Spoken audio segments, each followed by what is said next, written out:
تو ہمارا خدا کون سا ہے جو حی القیوم ہے، زندہ اور قائم ہے، اور اس کا اس کائنات کے ساتھ براہ راست تعلق ہے، اور پوری کائنات اس کے تصرف میں ہے، اس کے اختیار میں ہے۔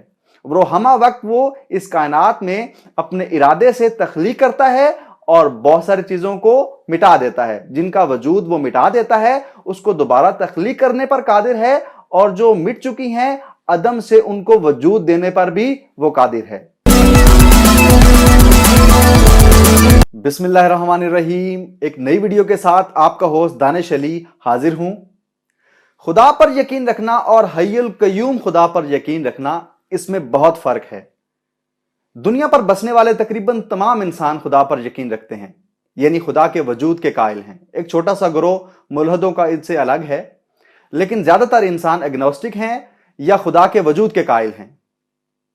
لیکن خدا کے وجود کا قائل ہونا اور حی القیوم خدا کے وجود کا قائل ہونا، اس میں بہت فرق ہے۔ حی القیوم کون سا خدا؟ وہ خدا جو کائنات پر مکمل اختیار رکھتا ہے، جو کائنات پر تصرف کر سکتا ہے، کائنات میں ہونے والی تبدیلیوں کا گواہ ہے، اور ہر لمحہ کائنات کے وجود کو تخلیق کیا جا رہا ہے، تخلیق میں اضافہ کرتا جا رہا ہے۔ علامہ اقبال بھی اس حقیقت کی طرف رہنمائی کرتے ہیں، یہ کائنات ابھی ناتمام ہے شاید کہ آ رہی ہے دما دم صدائے کن فیکون۔ تو یہ تو حی القیوم خدا ہے۔ لیکن کچھ لوگ خدا کے وجود کو ایسا سمجھتے ہیں کہ خدا تو ہے جس نے کائنات بنائی، لیکن یہ ایسے ہی ہے جیسے ولیم پالے اپنی کتاب نیچرل تھیولوجی میں کہتا ہے کہ خدا کا وجود اس طرح سے ہے کہ جیسے ایک گھڑی بنانے والا، کہ جب وہ گھڑی بنا لیتا ہے پھر اس کا گھڑی پر تصرف ختم ہو جاتا ہے۔ مثال کے طور پہ ایک گھڑی کسی نے بنائی اور اس میں سیل ڈال دیا، اب وہ گھڑی تو چل رہی ہے، لیکن وہ خود کار طریقے سے اس کے جو گراریاں ہیں وہ چل رہی ہیں، اس کے جو گیئرز ہیں وہ کام کر رہے ہیں خود کار طریقے سے، یعنی ڈائریکٹ اس گھڑی کا اس کے بنانے والے سے اب کوئی تعلق نہیں ہے۔ تو وہ کہتا ہے کائنات تو خدا نے بنائی، لیکن اس کو اس کے حال پہ چھوڑ دیا ہے۔ کائنات کے قوانین، کائنات میں جو تبدیلیاں اور جو اصول کار فرما ہیں، ان کے ساتھ خدا کا براہ راست کوئی تعلق نہیں ہے۔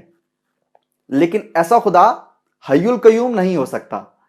جو مسلمان ہے وہ کس خدا کا قائل ہے؟ ہمیں جس خدا کے بارے میں بتایا گیا ہے، پھر اس خدا کی صفات بھی جو عین ذات ہیں، ان صفات کے بارے میں بھی ہمیں بتایا گیا ہے۔ تو ہمارا خدا کون سا ہے جو حی القیوم ہے، زندہ اور قائم ہے، اور اس کا اس کائنات کے ساتھ براہ راست تعلق ہے، اور پوری کائنات اس کے تصرف میں ہے، اس کے اختیار میں ہے۔ ہمہ وقت وہ اس کائنات میں اپنے ارادے سے تخلیق کرتا ہے اور بہت ساری چیزوں کو مٹا دیتا ہے، جن کا وجود وہ مٹا دیتا ہے، اس کو دوبارہ تخلیق کرنے پر قادر ہے، اور جو مٹ چکی ہیں عدم سے ان کو وجود دینے پر بھی وہ قادر ہے۔ تو بہت فرق ہے۔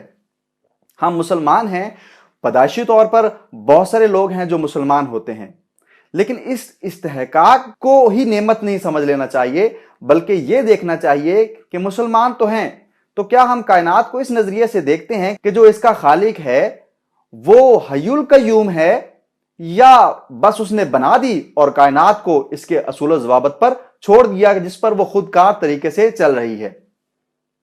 تو ہمیں اس پر غور کرنا چاہیے کہ ہم تو حی القیوم خدا کے قائل ہیں۔ ہماری زندگیاں براہ راست خدا تعالیٰ کے ارادے سے، خدا تعالیٰ کی بنائی ہوئی تقدیر سے وابستہ ہیں، اور ہم اپنی دعا کے ساتھ، خدا سے اپنے تعلق کے ساتھ اپنی تقدیر بدل بھی سکتے ہیں۔